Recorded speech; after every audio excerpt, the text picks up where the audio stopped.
ሰላም እንዴት ናችሁ? ፍሬ ህይወት ዮሐንስ ነኝ። በአፍሪካ ቀንድ የተከሰቱ ኢኮኖሚያዊ፣ ማህበራዊና ፖለቲካዊ ጉዳዮች ላይ ልዩ ትንታኔዎችን አቀርብላችኋለሁ። በተለይም ደግሞ በኢትዮጵያና በኤርትራ እንዲሁም በሌሎች ጎረቤት ሀገራት መካከል እየተፈጠሩ ያሉ አሁናዊ ሁኔታዎች ላይ አተኩራለሁ። የኢትዮጵያ የቀይ ባህር ጥያቄና የሚነሱ ሀሳቦችም ማጠንጠኛዎቼ ናቸው። በዛሬ ቆይታችን ላይ በሁለት አንኳር ጉዳዮች ላይ አብረን ቆይታ የምናደርግ ይሆናል።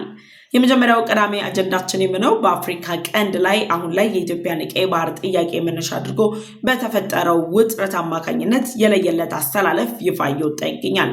እስራኤል ለራስ ገዟ ሶማሊላንድ የሰጠችውን የሉዓላዊ አገርነት እውቅናን ተከትሎ ኢትዮጵያ፣ እስራኤል፣ የተባበሩት አረብ ኤሚሬት እንዲሁም ደግሞ ህንድ ባንድ አስተላለፍ ሲሰለፉ ከነዚህ ሀገራት በተቃራኒ ደግሞ ቱርክ፣ ግብጽ፣ ሶማሊያ እና ኤርትራ እንዲሁም ደግሞ ጅቡቲን ያካተተ አስተላለፍ ይፋ ሆኗል።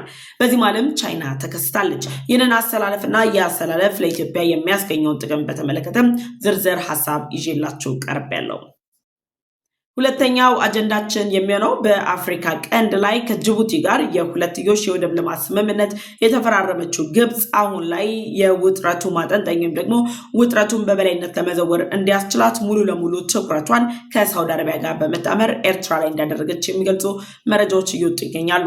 የኤርትራው ፕሬዝዳንት ኢሳያስ አፈወርቂ ከግብጽና ከሳውዲ መንግስት ጋር አጋርነቴን አጠናክሬ ለኢኮኖሚ እድገት እንዲሁም ደግሞ ከኢትዮጵያ በኩል አሁን ላይ የተደረጉ ያሉ እንቅስቃሴዎችን ለመግታትና ኢትዮጵያን ለሚገጥሙት የጦር ሁኔታም ደግሞ በአሸናፊነት ለማጠናቀቅ የተለያዩ ጦር መሳሪያዎችን ያስታጥቁኛል በሚል ተስፋ ያደረጉባቸው ግብጽና ሳውዲ ሙሉ ትኩረታቸውን ኤርትራ ላይ አድርገው አጠቃላይ በኤርትራ ላይ ተጽዕኖ ለመፍጠር የሚያስችል እንቅስቃሴን ጀምረዋል። ይህ እንቅስቃሴ ለኤርትራ ምን ይዞላት ይመጣል? ጅቡቲስ ከዚህ ማዕቀፍ ውስጥ እንዴት ወጣች? በሚለው ጉዳይ ላይ ዝርዝር ሀሳቦችን ይዤላችሁ መጥቻለሁ።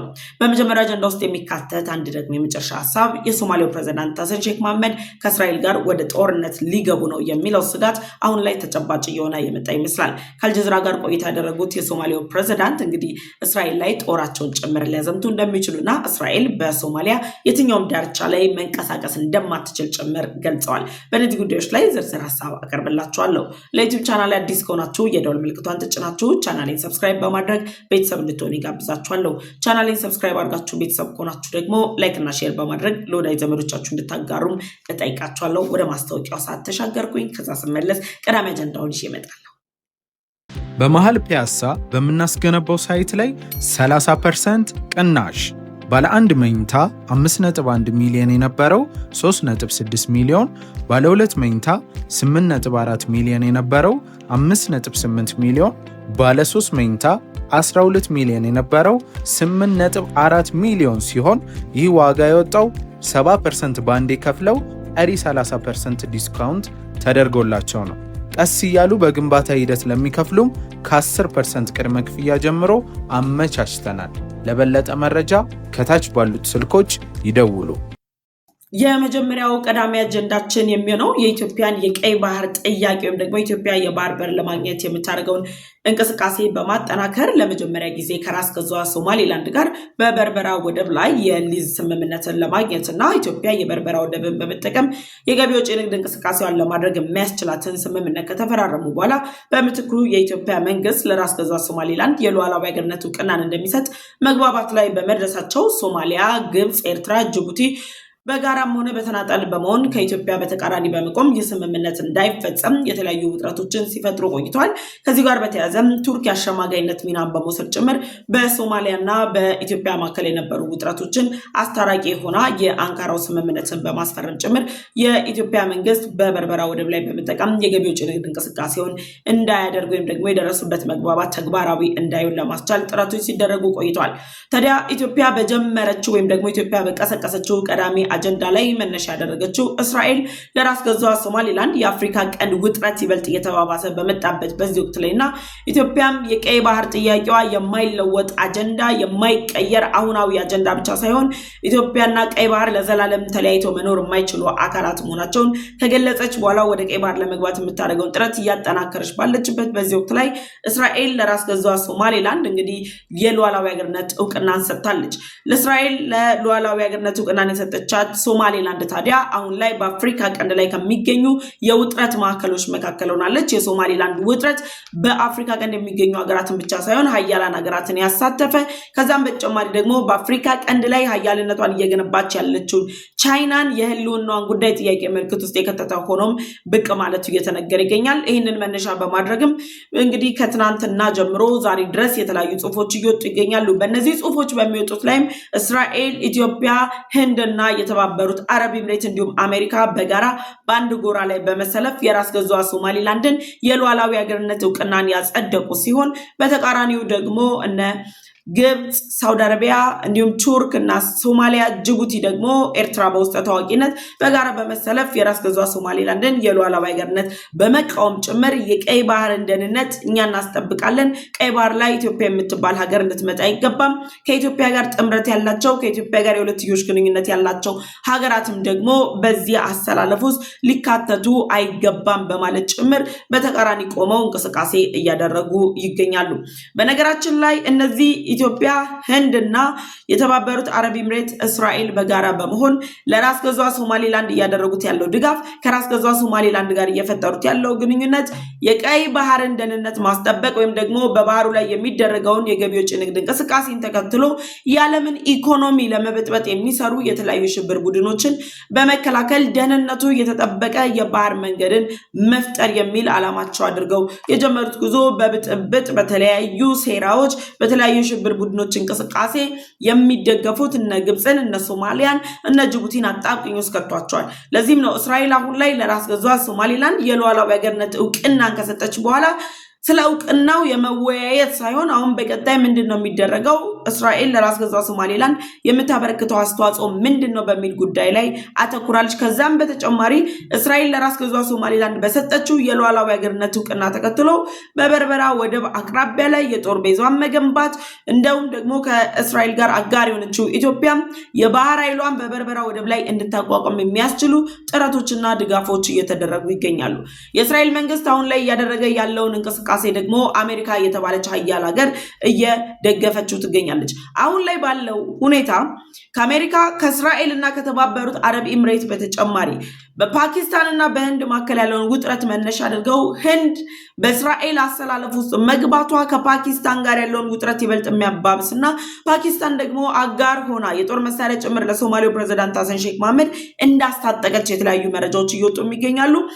ሁለቱ ባላንጣ ሀገራት አሁንም ድጋሚ ደግሞ በቀይ ባህር ጉዳይ ላይ ብቻ ሳይሆን በአፍሪካ ቀንድ ባለው ጉዳይ ላይ በሁለት ጎራ መሰለፋቸው እስራኤል እየፈጠረች ያለችውን አሰላለፍ ወይም ደግሞ እስራኤል በፈጠረችው ውጥረት ውስጥ እስራኤል እየፈጠረች ባለችው አሰላለፍ ውስጥ የምትገኘው ኢትዮጵያ ጨምሮ ወደ ቀይ ባህር ከመግባትን በተጨማሪ ከሀያላን ጋር ጦራቸውን ካጠናከሩ ሀገራት ጋር ያላትን ጥምረት የሚያሳድግ እንደሆነ ጭምር እየተገለጸ ይገኛል።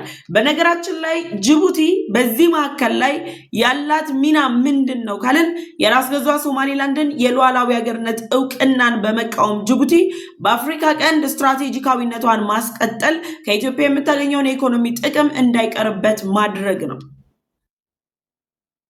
የጅቡቲ መንግስት ገና ከጅምሩም ጀምሮ የራስ ገዟ ሶማሊላንድን የሉዓላዊ ሀገርነት እውቅናን ከሚቃወምበት ዋነኛ ምክንያት መካከል ኢኮኖሚ ነው።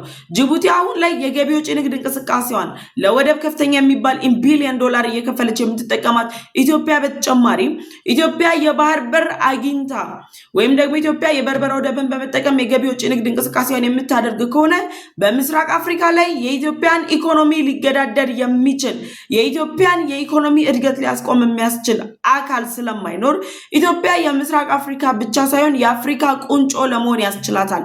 ይህ ማለት ደግሞ በጦር አቅም ራሷን ያጠናከረችው በኢኮኖሚ ራሷን ያጠናከረችው ኢትዮጵያ ጋር ተወዳዳሪ መሆን ብቻ ሳይሆን ተወዳዳሪነታቸውን ትተው ራሳቸው ኢትዮጵያ ሆይ እያሉ በአጋርነት ብቻ እንዲቀጥሉ ያደርጋቸዋል።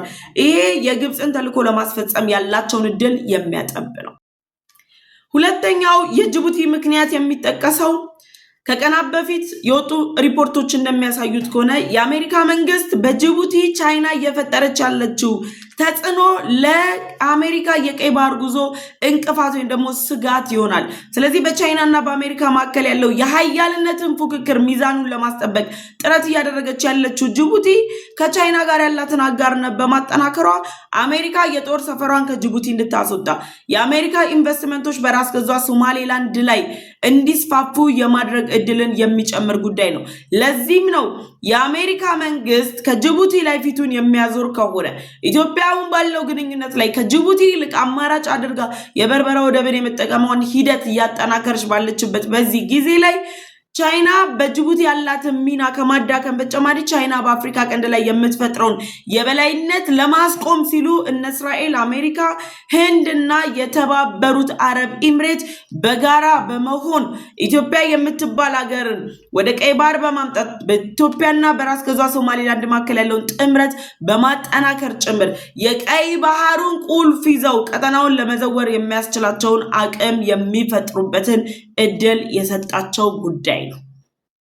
ሌላኛዋ በእስራኤል አሰላለፍ ውስጥ የገባችው ሀገር ህንድ ናት። ህንድ በነገራችን ላይ ከእስራኤል አሰላለፍ ጋር በመጣመር የራስ ገዟ ሶማሊላንድን የሉዓላዊ ሀገርነት እውቅናን የምትደግፍበት ዋነኛ ምክንያት ኢትዮጵያ የባህር በር ያስፈልጋታል ከሚለው ድጋፏ በተጨማሪ ከኢትዮጵያ ጋር እያጠናከረች ያለችው ህብረት ነው።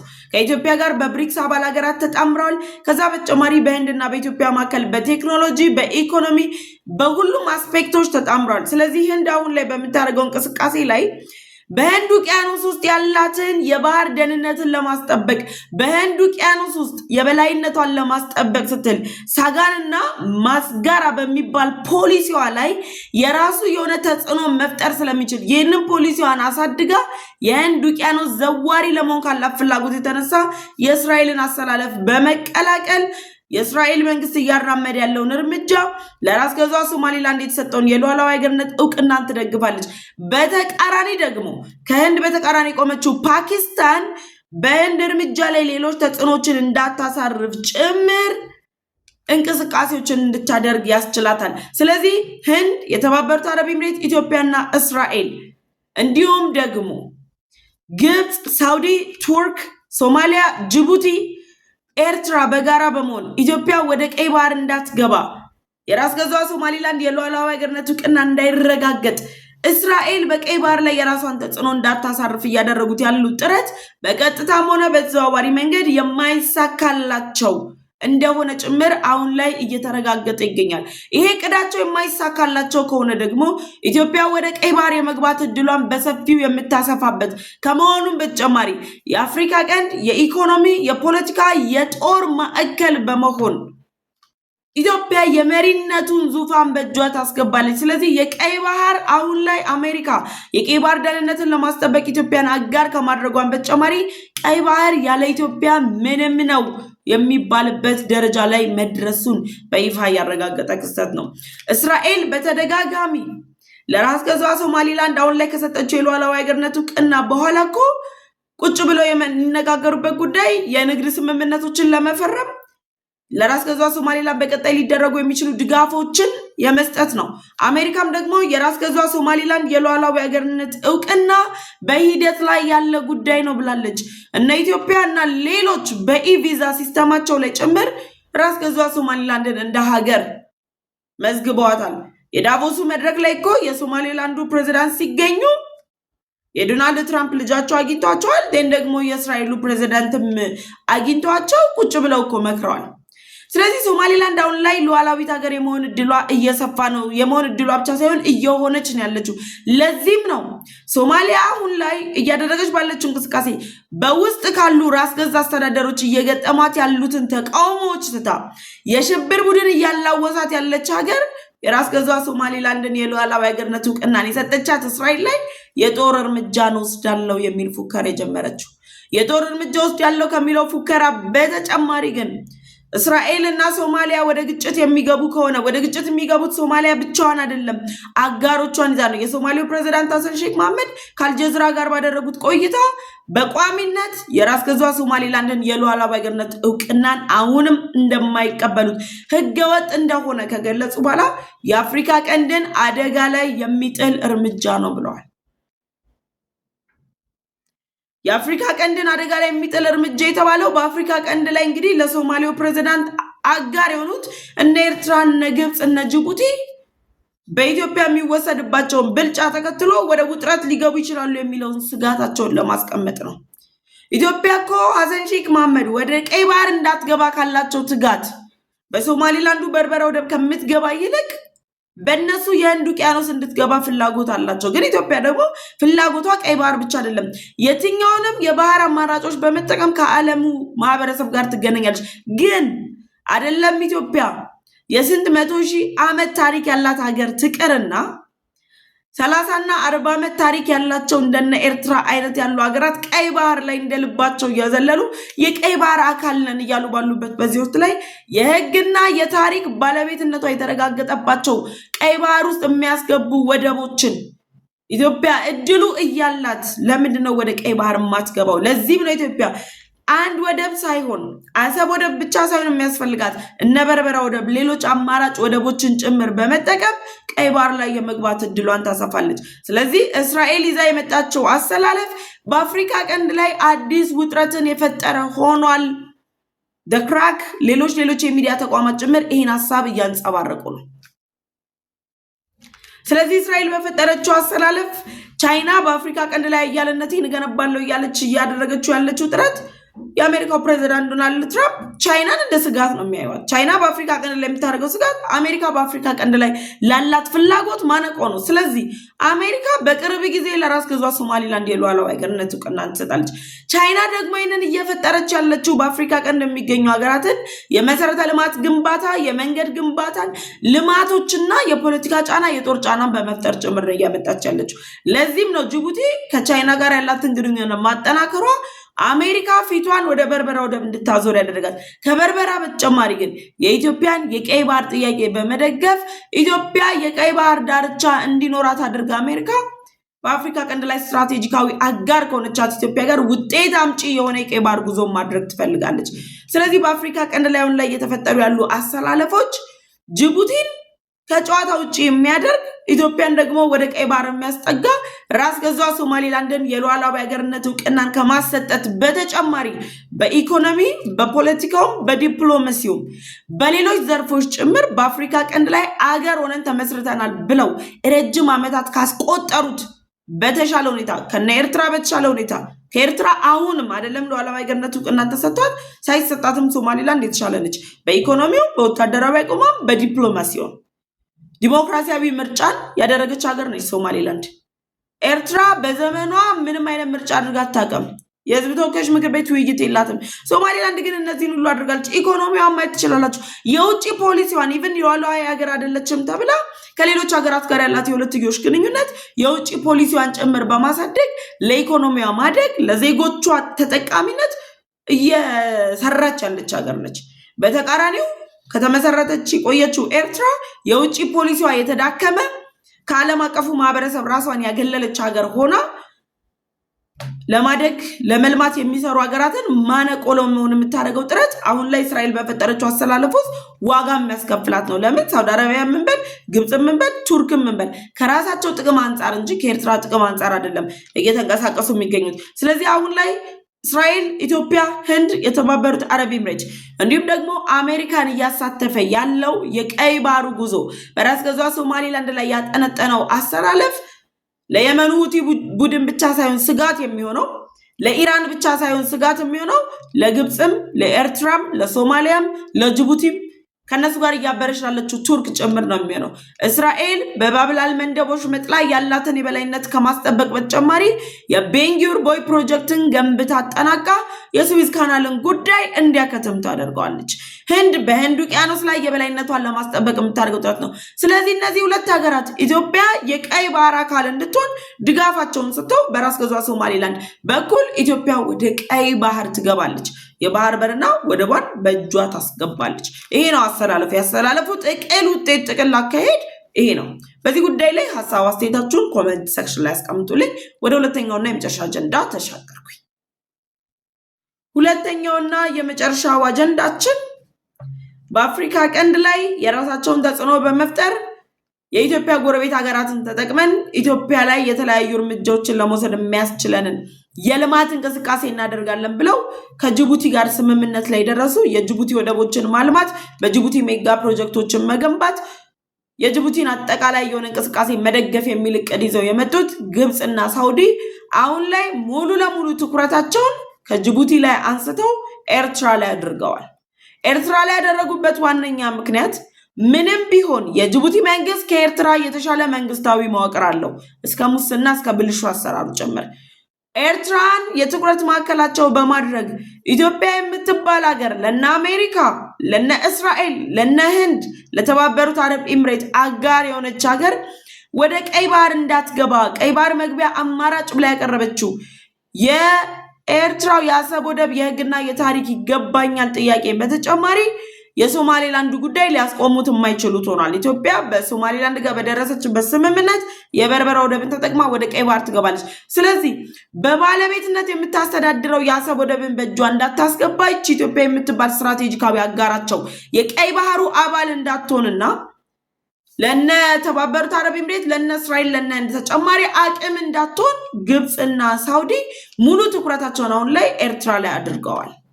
በተደጋጋሚ በኤርትራ መንግስት በኩል የሚነሱ አስተያየቶች እንደሚገለጸው የሳውዲና የግብፅ መንግስት አሰብ ወደብ ላይ የልማት ስራ እንዲሰሩ ግብዣ ቀርቦላቸዋል የሚሉ አስተያየቶች ሲነገሩ ነበር። ባለፉት 2-3 ወራት ደግሞ እነዚህ ሀሳቦች በተደጋጋሚም ተደምጠዋል። ስለዚህ ኤርትራና ግብፅ የፈጠሩት የሁለትዮሽ ግንኙነት የቀይ ባህር ዳርቻ እናስጠብቃለን የሚል ተቋማቸውን ሲያቋቁሙ የደህንነት አቋማቸውን ሲገልጹ ኤርትራን ከጨዋታ ውጭ አድርገዋታል። ኢኮኖሚካሊ እነሱ ሲተሳሰሩ ኤርትራ ከጨዋታ ውጭ ነች።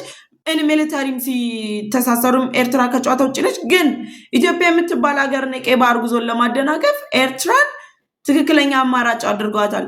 የጅቡቲ ፕሬዝዳንት ኦማር ጊሌ ከግብፅ ጋር ስምምነት ፈርም ያለው ባሉ ማግስት እኮ አዲስ አበባ ሲመጡ ግብፅ የፈረምኩት ስምምነት አዋጭ አይደለም የሚል ደረጃ ላይ ነው የደረሰችው። ስለዚህ በግብፅና በሳውዲ መካከል አሁን ላይ እየተጠናከረ የመጣው ግንኙነት ቱርክ በማሊ ያለችበት ሪያድ ላይ የፈረሙት ስምምነት የአረቡ ሀገራት የሚል የቀይ ባህርን ስያሜ ለመስጠት በሚያደርጉት ጥረት ላይ ከጅቡቲ የተሻለ ኤርትራን አጋር አድርገዋል። ለምን?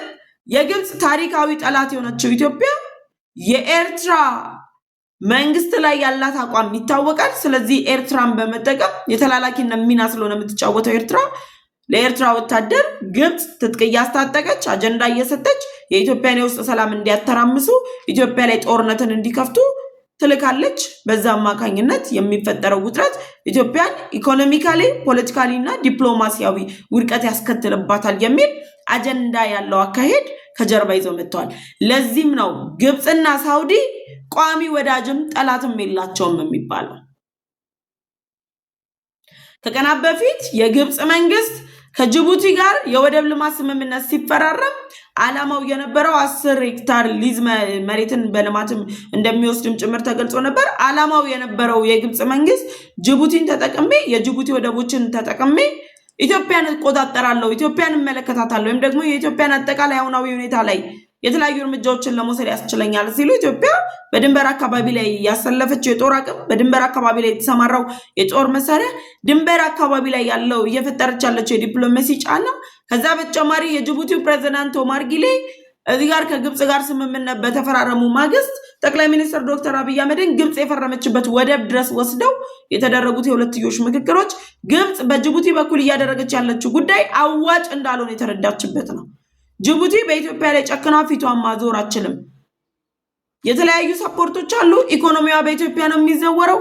ጅቡቲ እንደ ሀገር ሉዓላዊት ሀገር ሆና መቀጠል የምትችለው በኢትዮጵያ አማካኝነት ነው። ከግብፅ ጋር የፈጠረችው ጥምረት ለጅቡቲ ከነ አሜሪካ ጋር ጭምር አጣብቂኝ ውስጥ እንደሚከታት ታውቃለች። ምክንያቱም በጅቡቲ አጠቃላይ ያለው የኢትዮጵያ ገቢ ወጪ ንግድ እንቅስቃሴ ሙሉ ለሙሉ ፊቱን አዙሮ ሶማሌላንድ ለኢትዮጵያ የገቢ ወጪ ንግድ እንቅስቃሴዋን ካጠናከረች የጅቡቲ ኢኮኖሚ ይዳከማል። ግብፅ በጅቡቲ ወደብ ላይ ከማልማት በተጨማሪ ባዶ ቤት አቅፋ ነው የምትቀመጠው። የኢትዮጵያ ገቢ ወጪ ንግድ እንቅስቃሴ ካልተደረገበት የጅቡቲ ወደብ በምን ኢንካም ጀነሬት ሊያደርግ ነው? ስለዚህ ግብፅ ኢንቨስት የምታደርገው ገንዘብ ሙሉ ለሙሉ በሚባል መልኩ ውጤት የሌለው ኪሳራ ብቻ ይሆናል። ለዚህም ነው አሁን ላይ ከጅቡቲ ላይ ፊታቸውን አንስተው ኦማር ጊሌ የማይታመኑ አጋር ሆነውባቸው ኤርትራ ላይ ያተኮሩት። ኤርትራ ከኢትዮጵያ ጋር ባላት አሁናዊ ሁኔታ ወደ ጦርነት የምትገባም ከሆነ ግብፅ የተሻለ እድል ታገኛለች። ምክንያቱም ኤርትራ የነሱ ተልዕኮ አስፈጻሚ ነች። ወደ ጦርነት ካልገባችም ኤርትራን በመጠቀም እድሜዋን ሙሉ ኢትዮጵያ አሰብ ወደብን አጀንዳ አድርጋ እንድታነሳ እንጂ አሰብ ወደብን በእጇ እንድታስገባ የምታደርጋቸውን ጥረቶች እንዳይሳኩ ለማድረግ እርምጃዎችን ትወስዳለች። በዚህ የውጥረት ማዕቀፍ ውስጥ ግብፅና ሳውዲ ከኤርትራ ጋር ትኩረታቸው ሙሉ ለሙሉ ሲያደርጉ የተባበሩት አረብ ኤምሬት ከኤርትራ ጋር ምንም አጋርነት እንደሌላት ጭምር በመረዳት ነው። ስለዚህ ከኤርትራ ጋር አጋርነት የሌላትን የተባበሩት አረብ ኤምሬት ላይ በምስራቅ አፍሪካ ከሚገኙ ሀገር አማካኝ የበቀል እርምጃ ለመውሰድ በኢትዮጵያ አቅራቢያ ላይ የምትገኘውን ኤርትራን አማራጭ ያደርጋሉ። የቀይ ባህር አካል የሆነችውን ኤርትራን አማራጭ ያደርጋሉ። ስለዚህ ሙሉ ለሙሉ ሳውዲና ግብፅ አሁን ባለው ሁኔታ ኤርትራ ላይ ትኩረታቸውን አድርገዋል። የኤርትራ መንግስት ደግሞ ለምን ብሎ የሚጠይቅ ሳይሆን ምን ልታዘዝላችሁ፣ ምን አጀንዳ አላችሁ፣ የትኛውን ላስፈጽምላችሁ የሚል የተላላኪነት ሚና ስለሚጫወት በቀይ ባህር ላይ ያላቸውን ፍላጎት ለማሳካት የሚያደርጉት ጥረት አካል እንደሆነ ጭምር ነው የሚገለጸው። ለዚህ ነው ግብፅና ሳውዲያውን ላይ ሙሉ ትኩረታቸውን ኤርትራ ላይ ያደረጉት። የምጽዋ አየር ማረፊያ የኤርትራ አየር ክልል እንደፈለጉ ሊደፍሩት የሚችሉት አየር ክልል ነው እንደፈለጉ። ስለዚህ አሁን ባለው ሁኔታ ግብፅና ሳውዲ ኤርትራን አጋራቸው አድርገው የጀመሩት እንቅስቃሴ ለራሳቸው ዋጋ የሚያስከፍላቸው ነው። ኤርትራ በዓለም አቀፉ ማህበረሰብ የተገለለች ሀገር ነች። አሜሪካ ያገለለቻት፣ እነ እስራኤል ያገለሏት፣ ምንም አይነት የልማት ፍላጎት የላቸውም እነዚህ ሁለት ሀገራት ከኤርትራ ጋር። ለልማትም ክፍት ያልሆነች ሀገር ላይ ለወታደራዊ ፐርፐዝ ግብፅ ለቀጠና ላይ ለምታስጠብቀው የበላይነት፣ ሳውዲ ቀጠናው ላይ ለምታስጠብቀው የበላይነት ኤርትራ ትለቅ፣ ኤርትራ ትፍረስ የሚል እቅዳቸውን ይዘው ከኤርትራው ፕሬዝዳንት ኢሳያስ አፈወርቂ ጋር የሁለትዮሽ ግንኙነታቸውን ለማጠናከር እንቅስቃሴ ጀምረዋል። ስለዚህ አሁን ላይ የግብፅ ሙሉ ትኩረቷ ከጅቡቲ ተነስቷል በሚባል መልኩ የጅቡቲው ስምምነት የጅቡቲው ፕሬዝዳንት አዲስ አበባ እያደረጉት ያለው መመላለስ የማይሳካ መሆኑን ያሳያቸው ስለሆነ በዚህ ሁኔታ ላይ ድል ማግኘት ስለማይችሉ እንግዲህ ይህንን መንገዳቸውን አጠናክረው ኤርትራን አጋራቸው አድርገው ጉዟቸውን ቀጥለዋል። በዚህ ጉዳይ ላይ ሀሳብ አስተያየታችሁን ኮሜንት ሴክሽን ላይ አስቀምጡልኝ። በነገራችን ላይ ብዙዎቻችሁ በምታገኙኝ አማራጮች ሁሉ የዩቲዩብ ላይቭ ለምንድነው ማጀምር የሚል ሀሳብ አስተያየታችሁን እየሰጣችሁኝ ያላችሁት ምናልባት ከቀን ስኬጁል ጋር በምን አይነት መልኩ እንጀምር በሚለው ጉዳይ ላይ ስልክ ቁጥሬን ከታች አስቀምጬላችኋለሁ። ቮይስ ሜሴጅ ወይም ደግሞ ቴክስት ሜሴጅ ዋትስአፕ ላይ አስቀምጡልኝ። በቀጣይ ላይቭ የምንጀምርበትን መንገድ ደግሞ ለማመቻቸት እሞክራለሁ። አብሬያችሁ የቆየሁት እኔ ፍሬ ህይወት ዮሐንስ ነበርኩኝ። ለዩቲዩብ ቻናል አዲስ ከሆናችሁ የደወል ምልክቷን ተጭናችሁ ቻናሌን ሰብስክራይብ በማድረግ ቤተሰብ እንድትሆኑ፣ ቻናሌን ሰብስክራይብ አድርጋችሁ ቤተሰብ ከሆናችሁ ላይክ እና ሼር በማድረግ ለወዳጅ ዘመዶቻችሁ እንድታጋሩ ጋበዝኳችሁ። መልካም ሁሉ ተመኘው። መልካም ጊዜ። ደህና ሰንብቱ።